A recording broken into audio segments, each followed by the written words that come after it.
გამარჯობა, მეგობარი, ისევ თქვენთან არის. ესე იგი, რა გვახსენდება პირველი, როდესაც გვესმის სიტყვა ჭირი? კარგი არაფერი, ხო? საშინელი დაავადება, რომელმაც საუკუნეების განმავლობაში ევროპის მოსახლეობა თითქმის გაანახევრა. კამიუს რომანი შავი ჭირი, მოკლედ, ნამდვილად ცუდ რაღაცაა ეს ჭირი. აღმოჩნდა, რომ მხოლოდ ადამიანებს არ გვემართება ჭირი, თურმე ცხოველებსაც აქვთ. ხო და როგორც კი ეს გავიგე, იმ წუთშივე დავიწყე ძებნა ადამიანის, ვისთანაც შეიძლება და ამაზე საუბარი, რომ დამედგინა, რამდენად გვანანეს ადამიანის და ცხოველის ჭირები ერთმანეთს. შეიძლება რაღაცა სისულელესაც ვკითხო, ფარვით. აი ამისთვის მოვედი ლექსო ქართივაძესთან. მოგესალმებით. გამარჯობა, ლექსო ექიმო. მოვედი კლინიკა ზოოჰაუსში და ახლა ზუსტად ჭირზე ვაპირებ ლაპარაკს.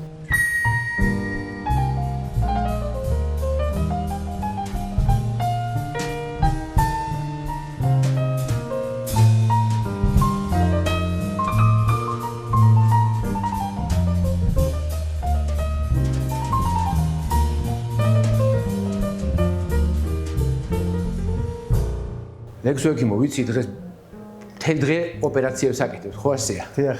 ხო და დიდი მადლობა 2 მაგი და 10 მაგი იმისთვის, რომ ჩვენთვისაც მოიცალეთ. დიდი მადლობა. მადლობა თქვენ პირიქით მობრძანებისთვის. დავიწყოთ, მოკლედ, ესე იგი, ეს ჭირი ჩვენ ვეძახით საშინელ დაავადებას, რომელიც განუკურნებლად ითვლებოდა და ალბათ ახლაც ითვლება და თვლიან ადამიანები, რომ ამას სხვანაირად უნდა უფრო პრევენციით უნდა ებრძოლო ვიდრე მერე, სისუფთავე, ჰიგიენა, ასეთ შემდეგ და შემდეგ. რამდენად გავს ადამიანის ჭირი, თუ ვიცით ამის შესახებ, ცხოველების ჭირს. თუ ეს უბრალოდ რაღაცა პირობითად დარქმეული სახელია. არა, პირობითად დარქმეული სახელია, რაც შეეხება ძაღლის ჭირს, არის მეტად კონტაგიოზური დაავადება. ეს რას ნიშნავს? გადამდები, ანუ გადამდები არის, რომელიც ძირითადად ემართება ხოლმე აუცრელ ცხოველებს ან დაბალი ხარისხის კომპლექსური ვაქცინით ასრულ ცხოველს.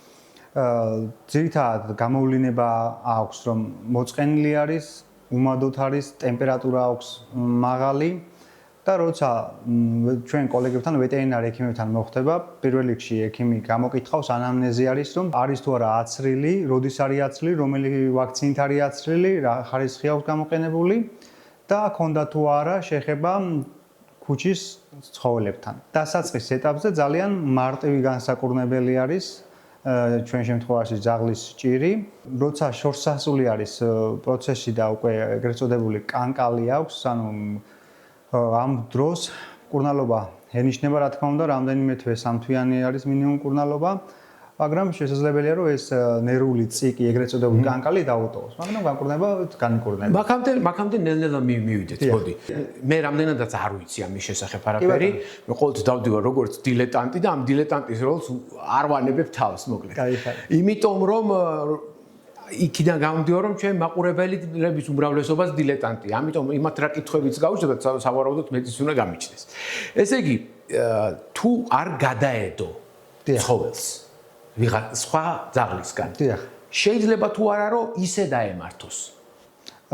ძირითადად ჭირი გადადის კონტაქტით, ანუ დაავადებული ცხოველი როცა არის, მაგალითად ჩვენ შეიძლება ჩვენი 4 ხეხა მეგობარი სახლში ყავს, არ ვასეირნებდით, მაგრამ ფეხსაცმლის ლანჩით შეგვიძლია რომ შევიტანოთ ინფექცია.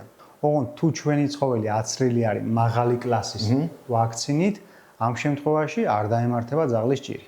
ხოლო ემართება აუცრელ ცხოველს და ასევე დაბალი ხარისხის ვაქცინით აცრილ ცხოველს. მაშინ აქვე დავამატოთ, გადაცილებული ვადა თუ აქვს მაგალითად 1 წელი გავიდა ვაქცინის მერე, არ იქნა თავიდან აცრილი, ეს როგორც ხვდები კომპლექსურში შედის. კომპლექსურზე არის ძალიან კარგი შეკითხვა, მადლობთ შეკითხვისთვის. ანუ დიახ, როცა აქვს ვადა გადაცილება, ალბათობა რისკი დიდია იმის, რომ დაიფიცირდეს ძაღლის ჭირით ჩვენი 4 ხეხა მეგობარი. ეხლა მაინტერესებს კონტაქტი რამდენად ახლო უნდა იყოს. ძაღლებმა ერთმანეთს უნდა ითამაშონ, შეახტენ ერთმანეთს, თუ უბრალოდ გვერდით რო ჩაუაროს, ესეც საკმარისია რომ გადაიღოს. გვერდით არ გადადის, უბრალოდ შეიძლება ერთი სათამაშოთ ითამაშონ მაგალითად, ან ნერწყვი დაავადებული ცხოველის ნერწყვი მოხდეს აუცრელ ცხოველის პირისგულში და შემდეგ უკვე იწყება ინფექციის განვითარება. აი, ეხლა მოდი ვილაპარაკოთ, რა ტიპის დაავადებაა ეს ძაღლების ჭირი. რას აზიანებს, სად ვრცელდება? ნერწყვიდან შედის, ხო ესეა? ნერწყვიდან შედის. ძირითადად აზიანებს ნერვულ სისტემას.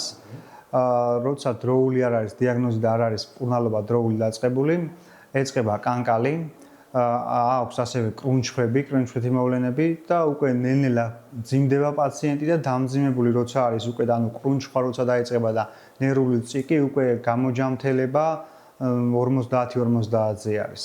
დაბალი არის გამოსავალი, როცა უკვე კრუნჩხვაც აქვს და ნერვული სისტემა დაზიანებული აქვს და წიკი აქვს. ასევე კვებას არიგებს, საჭმელს არჭამს, ამ დროს სპეციალური პრეპარატები კეთდება, შრატი, ასევე არის სპეციალური ანტიბიოტიკი არის. მაგრამ თუ დაგვიანებულია, მაინც ჩვენ და სამწუხაროდ შეიძლება ლეტალურად დამთავრდეს. მაგალითად, რა ხდება იმ შემთხვევაში, თუ დაგვიანებულია, მოდი ყველა ვარიანტი განვიხილოთ, რაც კი თავში მომივა. დაგვიანებულია, მაგრამ ლეტალურად არ დამთავრდა. ამ შემთხვევაში შეიძლება რომ რაღაცა ნიშნები დარჩეს, მაგრამ ცოცხალი დარჩეს. დიახ, კარგი შეკითხვაა, ახლა ვიგიპასუხებ. დიახ, როგორც მოგახსენეთ, ჭირი უზიანებს ნერვულ სისტემას. შესაძლებელია რომ მკურნალობის შემდეგ გამოჯამთელდეს, ანუ გამოჯამთელებაზე მაქვს საუბარი, კვება დაიწყოს მოძრაობა, ოღონდ ექნება ნერვული წიკი. ანუ ნერვული წიკი ცხოველის უნებურად მარჯვენა ან მარცხენა ნებისმიერ კიდურს აწევს-ჩამოწევს. ანუ ეს არის როგორც ადამიანებში ესე ვთქვათ, პარკინსონის დაავადება დაახლოებით აი ესეთ სურათს გვიტოვებს ჭირ გადატანილ ცხოველში. ეს ვირუსია თუ ბაქტერიაა თუ რა ვირუსი, დიახ, ძაღლის ჭირი არის ვირუსი, რომელიც ჩვენ სამწუხაროდ გავრცელებული არის ჩვენს ქვეყანაში და საბედნიეროდ ყველა ჩვენი კოლეგა და ყველა ჩვენი ვეტერინარის თხოვნით და ახსნით ჩვენი ოთხფეხა მეგობრების მეპატრონეებთან შემცირდა რაოდენობა ჭირიანი ცხოველების თითქმის მინიმუმამდე არის დაყვანილი. პირადად მე კარგა ხანია დაახლოებით ერთი წელი იქნება სადღაც რომ პრაქტიკაში აღარ მქონია და მე ძალიან ბედნიერი ვარ ამით და მადლობას ვუხდი ყველა ჩვენი ოთხფეხა მეგობრის ცუგების მეპატრონეებს რომ თავისი ვეტერინარი ექიმის რეკომენდაციას ითვალისწინებს და თავის დროზე უკეთებს მაღალი ხარისხის ვაქცინაციას რომ თავისი ოთხფეხა მეგობარი იყოს ჯანმრთელად და დაცული იყოს დაავადებებისგან. ადრე რა სიხშირე იყო, მოდი ასე ვიკითხავ. რა სიხშირით ჰქონდათ ადრე როდესაც აი ხომ შემცირდა? დიახ, გეტყვით, დიახ, პატრონიან ცხოველებს ნაკლებად ემართებათ, რომელიც აცრილი არის და მოვლილი და მოვლა შენახვის პირობები აქვს დაცული. ძირითადად ემართებათ ხოლმე, რომელიც თავშესაფრებიდან გამოდის ცხოველები, რომელიც არის ქუჩაში ბინადრობს, რომელსაც კომპლექსურ ვაქცინას არ უკეთებს, თქვათ როცა გამოდის თავშესაფრებიდან, ხოლმე უკეთება სოფის ვაქცინა და უკეთება ოპერაცია, სტერილიზაცია, კასტრაცია, რომ არ გამრავლდეს ცხოველი და პოპულაციის მართვა მოხდეს ამით და კომპლექსური ვაქცინა ჯერჯერობით არ კეთდება, მაგრამ სამომავლოდ იგეგმება, რომ კომპლექსური ვაქცინაც დაამატოს თავშესაფრებმა, რაც ძალიან მისასალმებელია და ძალიან კარგი იქნება. ამაზე ბევრი ცხოველთა უფლებადამცველი ლაპარაკობს, რომ უნდა იყოს ეს აუცილებლად, იმიტომ რომ ეს მერე ეგ არის დიდ საქმეს გავუკეთებ, ძალიან კარგი პრევენცია არის და ცხოველთა მოყვარულების დამსახურებაა, რომ ქუჩაში თუ კი რომელიმე ცხოველი მოწყენილი არის არ ჭამს მოთენთილია რაღაცა უახლოეს ვეტერინარ კლინიკაში ხდება ტრანსპორტირება, მიყვანა, დროული ანალიზების გაკეთება და დროული შესაბამისი მკურნალობა და მე ძალიან ბევრი ცხოველთა მოყვარული ვიცი, რომელიც უანგაროდ თავისი ხარჯებით აკეთებს და ძალიან ბევრი გადარჩენილი ცხოველი ყავს. ჩვენი სპონსორის ნუტრიმაქს სპეცის მინდა დაგისვათ ასეთი შეკითხვა. ძაღლებს და კატებს თანაბარი სიხშირით ემართებათ ჭირი? რა ხდება კატებში? დიახ. ძაღლებში უფრო დიდი რაოდენობა არის, რომელიც ქუჩაში ბინადრობს და ასევე აუცრელი მოთხფეხა მეგობრებს, ცუგებს. კატებს რაც შეეხება, კატებში არის პანლეიკოპენია, კალცევირუსი, ჰერპეს ვირუსი და ჩვენ და სამწუხაროდ ფიპი შემოვიდა, რომელიც ისიც ქუჩის კატებიდან გადაედო აუცრელ კატებს. უფრო ნაკლებად არის რაოდენობრივად, თუ ავიღოთ მაგალითად 80% შეიძლება იყოს ძაღლი და 20% იყოს კატა. კატებში უფრო ნაკლებად, ოღონდ კატებში გავრცელებულია თავისი დაავადებები, ეს პანლეიკოპენია, კალცევირუსი, ჰერპეს ვირუსი და ეს ფიპი დაემატა ბოლოს, რომელიც ძალიან ისეთი ინფექციური დაავადებაა და მაგრამ არა ჭირი. მაგრამ არა ჭირი, დიახ. და რატო რა უცნაურია? კატებს ხო ნაკლები კონტროლი აქვთ ქუჩაში? ისინი უფრო მოუხელთებლები კატები უფრო რეზისტენტული არის, უფრო მაღალი რეზისტენტობა აქვს და შესაბამისად იმუნიტეტიც აქვს მაღალი და ნაკლებად და კატები თავშესაფარში რა თქმა უნდა არის რაღაც რაოდენობა, მაგრამ უფრო მცირე რაოდენობა ვიდრე ძაღლები. სიმპტომები იგივე კატებში. კი ბატონო. მსგავსია ძაღლის? აი თან ესეც მინდა დავამატოთ. ესე იგი თქვენ თქვით რომ უჭმელობა, უმადობა, უხასიათობა, ესეთი სიმპტომები მე ხარ როდესაც მიწევ საუბარი ვეტერინარებთან, ბევრ დაავადებაზე მიხდეს. აი როგორ მივხვდეთ რომ ეს არის ჭირი და არა რამე სხვა? დიახ, ამისთვის ხდება სისხლის საერთო ანალიზის აღება, რა თქმა უნდა, სისხლის ბიოქიმიის აღება, რომ გავიგოთ ორგანოები როგორ მუშაობს და ასევე არის სწრაფი ტესტები, რომელიც სწრაფი ტესტებით დასტურდება აქვს თუ არა ჭირი და არის ასევე საერთაშორისო ლაბორატორია, მაგალითად ვაშლუჯის ეროვნული სააგენტოს ძალიან კარგი ლაბორატორია გვაქვს და იქაც ხდება გადამოწმება.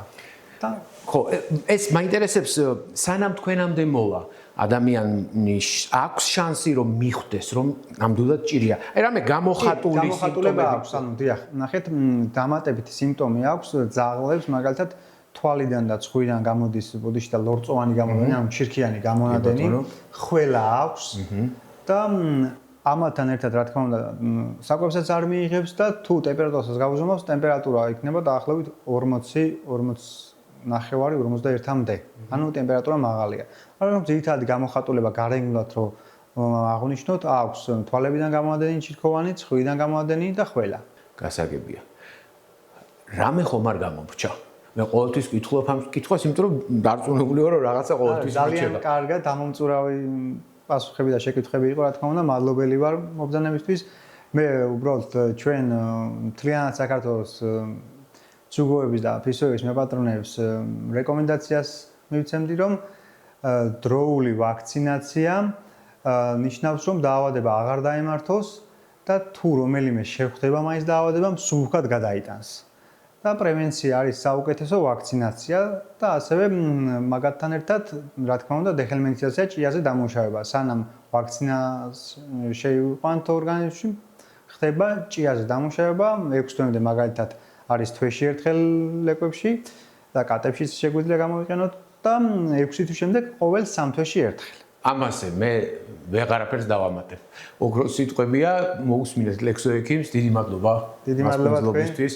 მე მგონი დიდი დრო არ წაგართვით ასეთი დამღლების მერე. მადლობა რომ გიყურეთ, მადლობა ნუტრიმაქ სპეცს სპონსორობისთვის.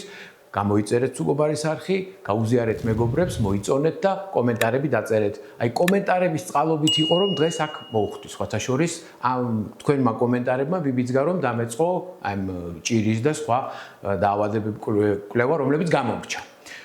აბა, კარგად იყავით, შევხვდებით მომდევნო პარასკევს. ბედნიერად, მადლობა მობრძანებისთვის, მადლობა თქვენ რომ ესეთი საუკეთესო გადაცემები ვსაკეთებთ და ბევრ ცხოველის მეპატრონეს ძალიან საინტერესო და კარგი ინფორმაციას უმეტესი მადლობა თქვენ. აბა კარგად.